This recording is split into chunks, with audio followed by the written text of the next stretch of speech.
এবং হাদি হত্যার মামলা তো ইন্ডিয়াতে না, মামলাটা বাংলাদেশে। এবং এমনও না যে মামলার রায় হয়ে গেছে এবং সেটা ইন্টারপোলের মাধ্যমে আমরা তাদের ধরে নিয়েছে। গ্রেপ্তার করতে চাচ্ছি।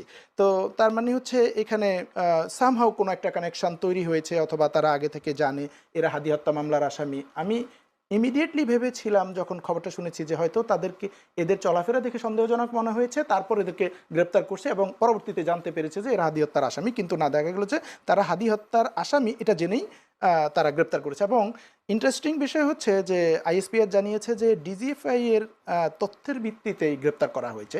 তার মানে ডিজিএফআই জানতো এরা কোথায় আছে, সেই তথ্য তাদেরকে দেওয়া হয়েছে এবং গ্রেপ্তার করেছে। এবং সীমান্তের একদম কাছাকাছি জায়গায়, বলা হচ্ছে যে তারা বাংলাদেশে ইন করতে চাচ্ছিল। তো এইটা একটু জাস্ট প্রশ্নের জন্ম দেয় আর কি, যে মানে ইন্ডিয়ান পুলিশ তাদেরকে ট্রেস করতে পারলো না, বাংলাদেশি একটা বাহিনী তাদেরকে ট্রেস করলো। এবং তারা যদি বাংলাদেশি নাম্বার ব্যবহার করে তাহলে হয়তো জিপিএস লোকেট করে করতে পারে বা কি কোনোভাবে, আমি জানি না, হয়তো ওনাদের কাছে টেকনোলজি আছে সেভাবে করেছে। কিন্তু সেটা আবার একদমই সীমান্তের কাছাকাছি।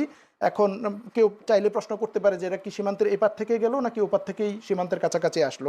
এই প্রশ্নটা আসলে এখানে থাকে। অথবা খুনিরা যে বাইরে গেল তারা কিভাবে গেল, সে সময় কিন্তু আমরা এই প্রশ্ন করেছি যে সীমান্ত সীমান্ত দিয়ে তারা কিভাবে পার হয়ে গেল।